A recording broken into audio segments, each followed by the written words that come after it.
الحمد لله رب العالمين والعاقبة للمتقين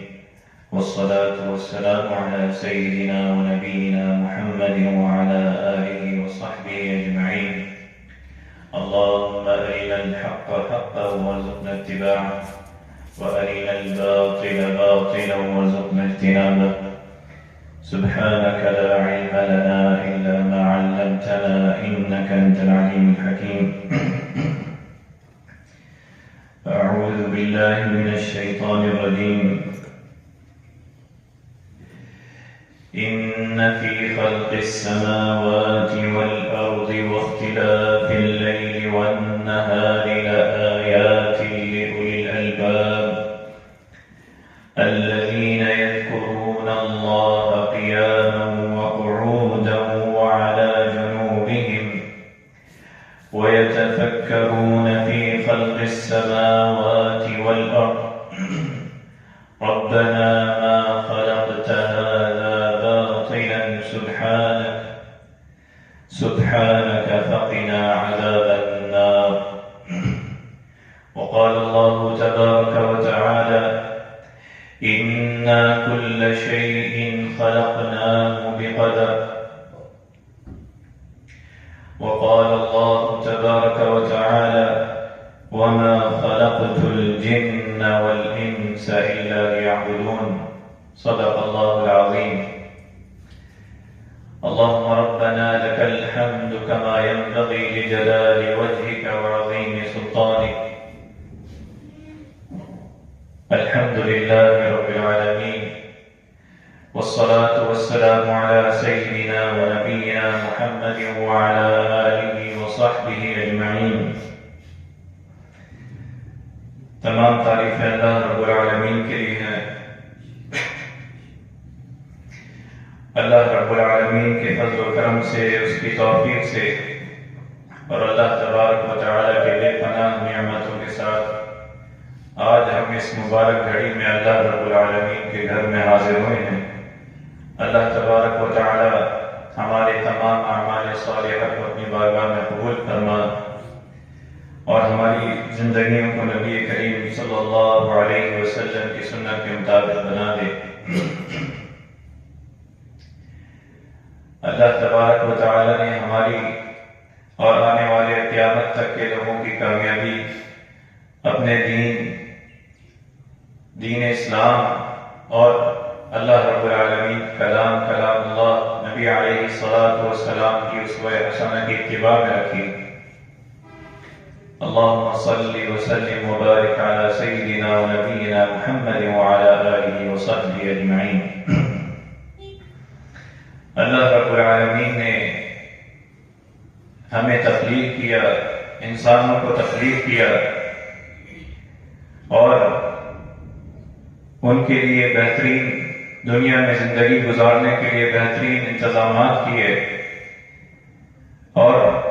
ہر چیز اللہ رب العالمین کی علم اور احاطے، اس کی قدرت،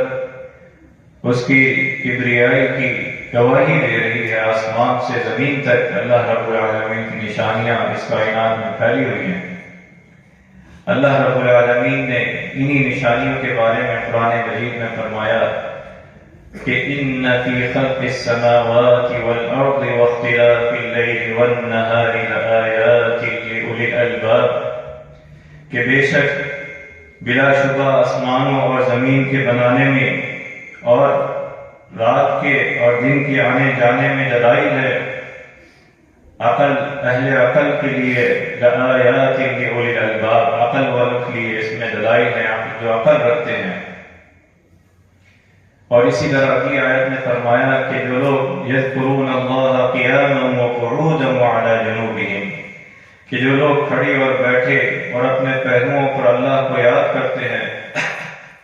اور آسمانوں اور زمین کی پیدائش میں غور و فکر کرتے ہیں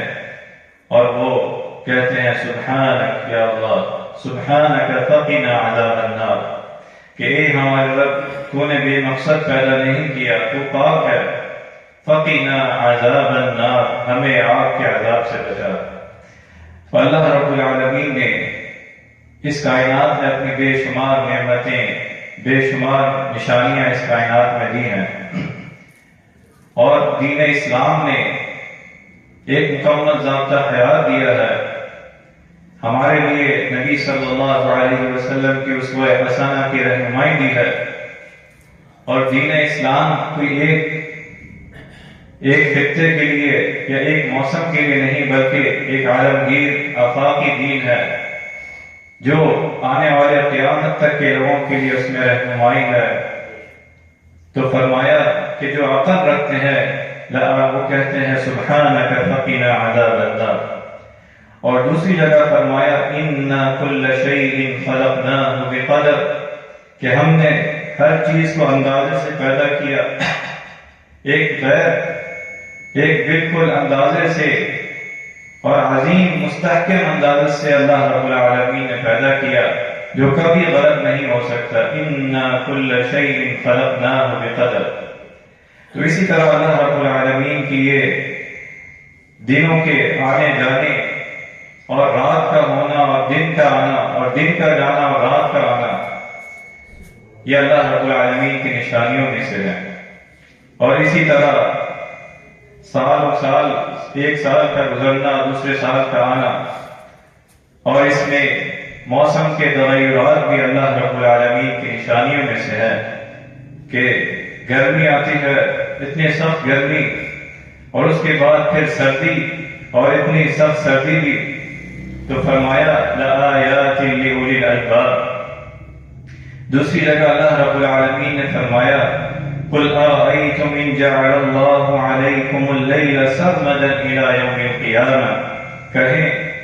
کیا تم نے دیکھا اگر اللہ تم پر ہمیشہ قیامت کے دن تک رات کر دے تو اللہ کے سوا کون معبود ہے جو تمہارے پاس کوئی روشنی لے کر آئے؟ من الہ غیر اللہ۔ اور اسی طرح اگلی آیت میں فرمایا کہ اگر تم پر ہمیشہ قیامت کے دن تک دن کر دے تو اللہ کے سوا کون معبود ہے جو تمہارے پاس کوئی رات لے کر آئے جس میں تم آرام کرو؟ من الہ غیر اللہ یأتیکم بہ۔ تو ان ساری چیزوں میں اللہ رب العالمین کی نشانیاں ہیں، اور دین اسلام میں نبی صلی اللہ علیہ وسلم نے ہمیں مکمل ضابطہ حیات دیا کہ وہ کس طرح گرمی آتی ہے تو کس طرح عبادات کریں، کس طرح اپنی زندگی کے صبح و شام گزاریں، اور اسی طرح موسم سرما آتا ہے تو وہ کس طرح اللہ رب العالمین کی عبادت کریں، کس طرح اس کو یاد کریں۔ فرمایا متکئین فیہا علی الارائک لا یرون فیہا شمسا ولا زمہریرا، کہ جنت کا اور اہل جنت کا اور اس کا موسم کے بارے میں اللہ رب العالمین نے سورۃ دہر میں فرمایا کہ وہ اس میں تختوں پر تکیے لگائے ہوئے ہوں گے، متکئین فیہا علی الارائک لا یرون فیہا شمسا ولا زمہریرا، نہ اس میں سخت دھوپ دیکھیں گے اور نہ سخت سردی دیکھیں گے، لا یرون فیہا شمسا ولا زمہریرا۔ تو یہ موسم بھی اللہ رب العالمین کی سخت سردی کا آنا، اس کے بارے میں نبی کریم صلی اللہ علیہ وسلم نے فرمایا کہ اللہ رب العالمین نے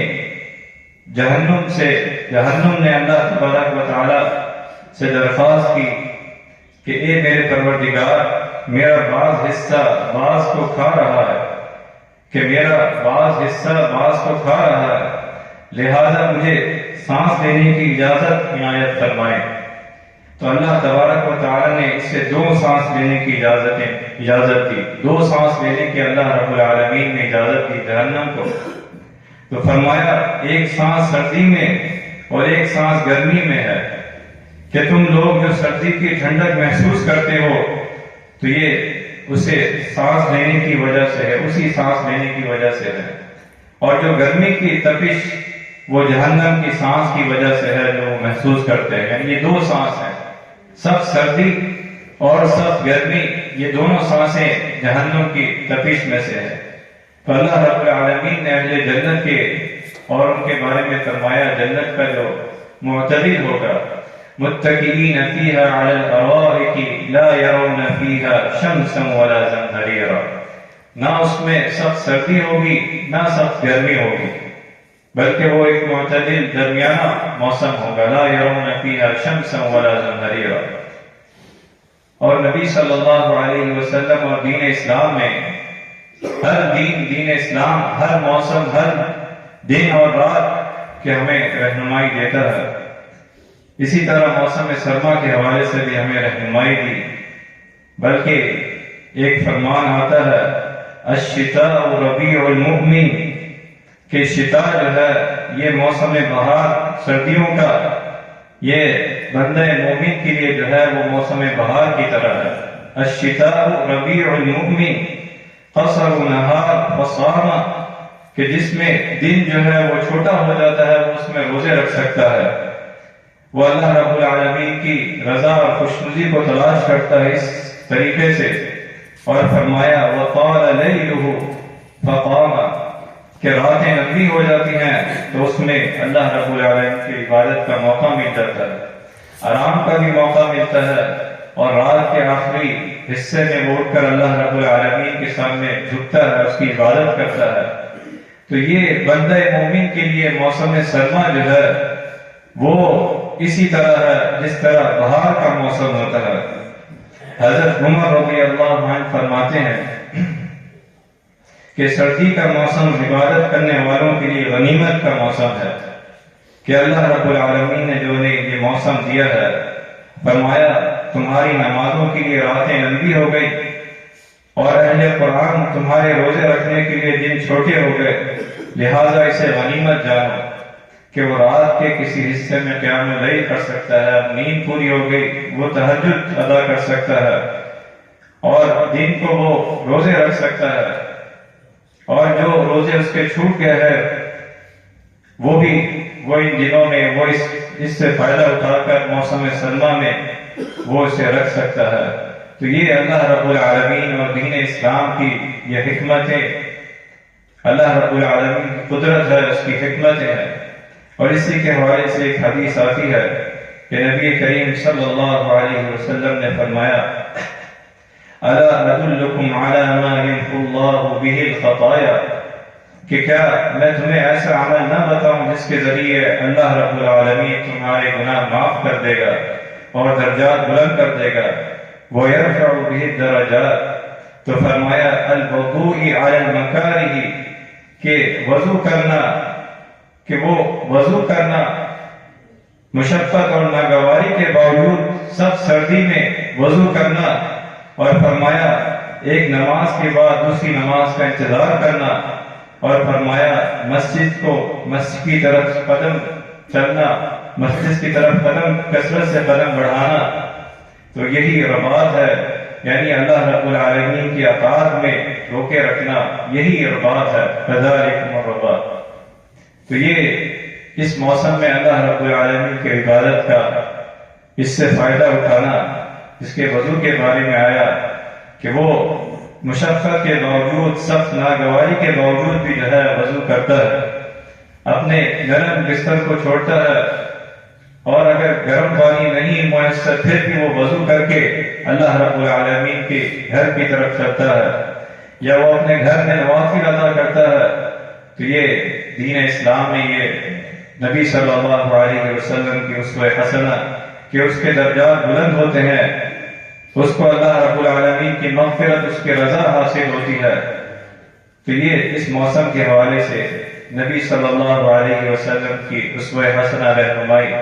جس میں ہم فائدہ اٹھا سکتے ہیں کہ اللہ رب العالمین کی اطاعت کریں، جس کے بارے میں فرمایا کہ یہ ربیع المؤمن، الشتاء ربیع المؤمن، کہ موسم سرما جو ہے وہ بندہ مومن کے لیے وہ خزاں کی طرح ہے. نبی صلی اللہ علیہ وسلم کے بارے میں آتا ہے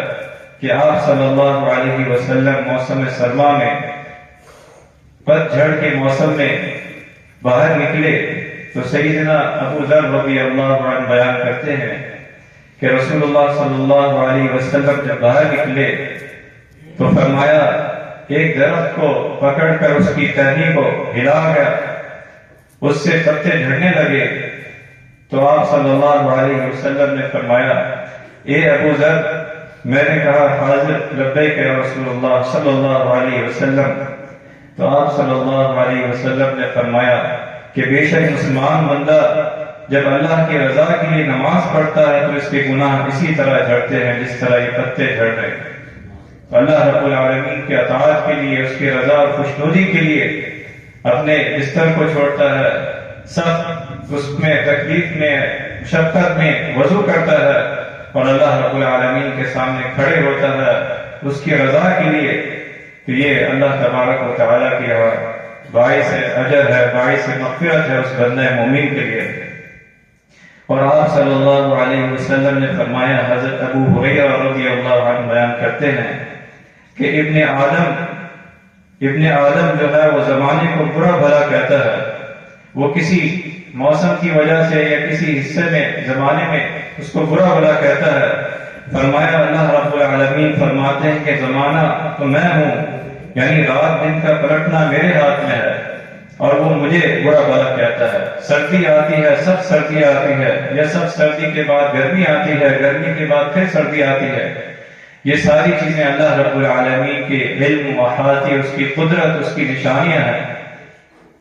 اور ان چیزوں کے ساتھ خوشی یا غمی منسلک نہیں ہے، بلکہ اصل خوشی، اصل غم تو ہے وہ اللہ رب العالمین کی طرف سے ہے۔ تو فرمایا کہ بندہ جو ہے اس کو برا بھلا کہتا ہے، یا کسی موسم کی وجہ سے اس پر سب سردی کی وجہ سے کوئی بخار آتا ہے تو اسے برا بھلا کہتا ہے، کہ آپ صلی اللہ علیہ وسلم نے فرمایا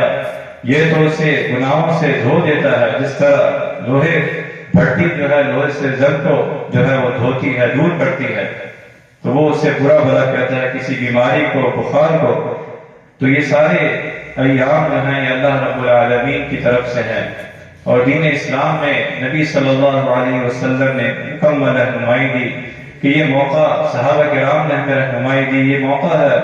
اعمال صالحہ کا، کہ دن چھوٹے ہیں، روزے رکھ سکتے ہیں جو روزے چھوٹے ہیں، اور اسی طرح عبادت کر سکتے ہیں، اسی طرح خیر خواہی کر سکتے ہیں کہ جو مسلمان جن کے پاس کپڑوں کے لیے نہیں ہے، سردی کے موسم میں ان کے ساتھ خیر خواہی کر سکتے ہیں، کہ آپ صلی اللہ علیہ وسلم نے فرمایا کہ مسلمان تو ایک جسم کی مانند ہے، کہ جسم کے کسی حصے میں تکلیف ہو تو وہ پورے جسم جو ہے اس تکلیف درد کو محسوس کرتا ہے۔ تو اگر کسی مسلمان کے دکھ میں، درد میں، اس کے پاس موسم میں کپڑے نہیں ہیں، اس میں شامل ہونا، یہ بھی اعمال صالحہ کا ایک طریقہ ہے۔ اسی طرح آپ صلی اللہ علیہ وسلم نے فرمایا، حضرت ابو سعید خدری رضی اللہ عنہ، حضرت ابو ہریرہ رضی اللہ عنہما نقل کرتے ہیں کہ نبی کریم صلی اللہ علیہ وسلم نے فرمایا کہ کوئی بندہ اگر سخت سردی کے دن یہ دعا پڑھے، لا الہ الا اللہ ما اشد برد هذا اليوم اللہم اجرنی من حریر جہنم، کہ اے اللہ کہ چو جل شانہ کہ مجھے لا الہ الا اللہ ما اشد برد هذا اليوم، کہ تیرے سوا کوئی عبادت کے لائق نہیں، اور تو مجھے جہنم کی تیز ٹھنڈک سے مجھے پناہ دے۔ تو اللہ تبارک و تعالیٰ فرماتے ہیں کہ میرے بندے نے تیرے زمہریر سے، یعنی اس سخت سردی سے پناہ مانگی، تو گواہ رہنا ایک جہنم، میں بھی تجھے گواہ بناتا ہوں کہ میں نے اسے پناہ دے دی، کہ اسے سخت سردی سے، جو جہنم کی ایک سانس ہے سخت سردی، اسے اللہ تبارک و تعالیٰ گواہ بنا کے کہتے ہیں میں نے بھی اسے پناہ دے دی۔ اور اسی طرح دین اسلام میں اللہ تبارک و تعالیٰ نے ہمارے لیے آسانیاں رکھی ہیں، نبی صلی اللہ علیہ وسلم نے ہمارے لیے آسانیاں پیدا کی ہر موسم کے حوالے سے۔ اس موسم کے حوالے سے کہ آپ صلی اللہ علیہ وسلم نے جو ہمیں رہنمائی دی کہ جب وہ وضو کرے، جس طرح حدیث میں آیا کہ وہ اپنے آپ پر مشقت ڈال کے سخت اس میں بھی وضو کرتا ہے، تو اللہ تبارک و تعالیٰ کے ہاں باعث اجر ہے، مغفرت ہے، ثواب کا باعث ہے۔ اور اگر ٹھنڈے پانی کے بجائے گرم پانی سے بھی وضو کرے تب بھی اس کا وضو ادا، یہ بھی ایک سہولت ہے اس موسم میں۔ اور اسی طرح آپ صلی اللہ علیہ وسلم کا یہ رہنمائی تیمم کے حوالے سے، جو اللہ رب العالمین کا فرمان ہے، فَلَمْ تَجِدُوا مَاءً فَتَيَمَّمُوا صَعِيدًا طَيِّبًا فَامْسَحُوا بِوُجُوهِكُمْ وَأَيْدِيكُمْ، کہ اگر کسی کے پاس پانی نہ ہو، یا پانی کے استعمال میں سخت سردی میں ٹھنڈے پانی کے استعمال میں اس کی جان کو خطرہ ہو اور اس کے بیماری لاحق ہونے کا ہو، تو اللہ تبارک و تعالیٰ کے دین اسلام میں راحت ہے، سکون ہے، وہ محبت اور انسانی صحت کے حوالے سے بہترین رہنمائی نبی صلی اللہ علیہ وسلم نے دی۔ تو اس آیت میں فرمایا فَلَمْ تَجِدُوا مَاءً فَتَيَمَّمُوا صَعِيدًا طَيِّبًا فَامْسَحُوا بِوُجُوهِكُمْ وَأَيْدِيكُمْ مِنْهُ کہ اگر اس میں بیماری لاحق ہونے کا ہو تو فرمایا کہ وہ پاک مٹی یا اس کی طرح سے تیمم کر لے، وہ اس سے پاکی حاصل کر لے، اور وضو وہی وضو کی جگہ ہے اور وہ نماز ادا کر لے۔ اسی طرح فرمایا کہ اگر وہ وضو کرتا ہے اور موزوں پر مسح کے بارے میں نبی صلی اللہ علیہ وسلم نے رہنمائی دی۔ حضرت مغیرہ بن شعبہ رضی اللہ عنہ فرماتے ہیں، راوی ہیں کہ انہوں نے فرمایا کہ ہم غزوہ تبوک میں نبی کریم صلی اللہ علیہ وسلم کے ساتھ تھے، اور آپ صلی اللہ علیہ وسلم نے ایک موقع پر نماز فجر سے پہلے قضاء حاجت کی اور اس کے بعد وضو کے لیے پانی منگوایا، وضو کیا، اور پھر آخری میں آپ صلی اللہ علیہ وسلم نے موزوں پر جو ہے وہ مسح کیا۔ تو صحابی رضی اللہ عنہ نے فرمایا کہ میں نے کہا نبی صلی اللہ علیہ وسلم سے میں نے اتار دوں، تو آپ صلی اللہ علیہ وسلم نے فرمایا کہ میں پاؤں دھوئے، یعنی پاکی کی حالت میں وضو کر کے یہ میں نے موزے پہنے ہیں، تو میں نے اس میں مسح کیا، اور یہ دونوں موزے جو ہے وہ مسح کر سکتے ہیں، پاک ہیں۔ تو آپ صلی اللہ علیہ وسلم کی رہنمائی کہ اگر اس موسم میں دین اسلام جو ہے وہ محبت کا، وہ آسانی کا دین ہے، فرمایا کہ اس موسم میں سب سردی میں بھی اگر کوئی اس طرح جو فقہا نے لکھا کہ اس طرح کے موزے پہنے چمڑے، اس میں وضو کر کے وہ پہنے تو 24 گھنٹے یعنی ایک دن اور ایک رات تک اس پر مسح کر سکتا ہے مقیم کے لیے، اور مسافر کے لیے 3 دن اور 3 راتیں نبی کریم صلی اللہ علیہ وسلم کے اسوہ حسن ہے۔ اور اس کے بارے میں مزید فقہا نے لکھا خفین کہ ایسے موزے جو سخت ہوں، جو پورے چمڑے کے ہوں، ایک قسم جو ہے وہ پورے چمڑے کے ہوں، اس نے پہنے ہیں، وضو کر کے پہنے ہیں، تو اس حالت میں جب اس کا وضو ٹوٹے، ناپاکی وضو ٹوٹے اور وہ وضو کرے، اس سے مقیم ہے، وہ اگلے دن اور رات تک یعنی 24 گھنٹے تک دوبارہ وضو کر سکتا ہے، پاکی حاصل کر سکتا ہے، نماز پڑھ سکتا ہے۔ اسی طرح منع وہ موزے جن میں کہا گیا کہ کچھ حصہ جو ہے چمڑے کا ہو نیچے اور اوپر، اسی طرح مستقیم وہ موٹے موزے جس میں چل سکتے ہوں، مضبوط ہوں، موٹے ہوں، اس کے بارے میں بھی فقہاء احناف نے کہا کہ اس پہ مسح کر سکتے ہیں، اتنے موٹے ہوں جس پہ چل بھی سکتے ہیں، مضبوط ہوں، جو کھڑے بھی ہو سکے، تو اس میں اگر پاکی کی حالت میں پاک وہ موزے پہنے اور وضو کر کے پہنا جائے تو اس کے بعد اس کا وضو ٹوٹ جائے، اس سے اگلے 24 گھنٹے تک وہ اس پر مسح کر سکتے ہیں۔ نبی صلی اللہ علیہ وسلم کے اسوہ حسنہ رہنمائی یہ دین اسلام پر اور اللہ رب العالمین کا فضل و کرم ہے کہ اللہ تبارک و تعالی نے فرمایا وَمِن رَحْمَتِهِ جَعَلَ لَكُمُ اللَّيْلَ وَالنَّهَارَ لِتَسْكُنُوا فِيهِ وَلِتَبْتَغُوا مِن فَضْلِهِ کہ یہ اللہ رب العالمین کی رحمت ہے، اس کا فضل و کرم ہے کہ اس نے تمہیں دن دیا اور رات دی اور دین اسلام پر یہ آسانیاں دی تمہارے لیے،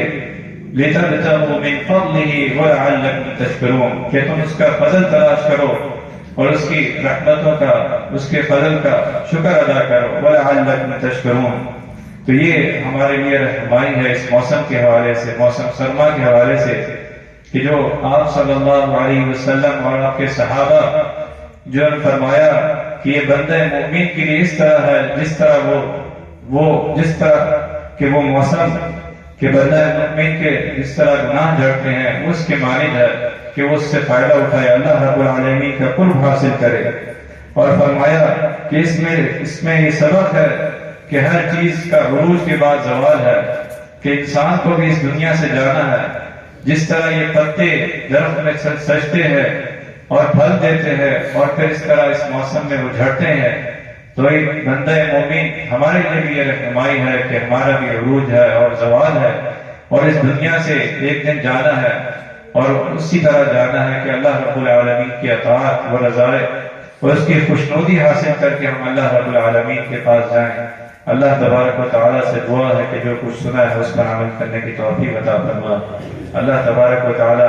ہماری زندگیوں کو نبی کریم صلی اللہ علیہ وسلم کی سنت کے مطابق بنا دے. وآخر دعوانا الحمد للہ رب العالمین.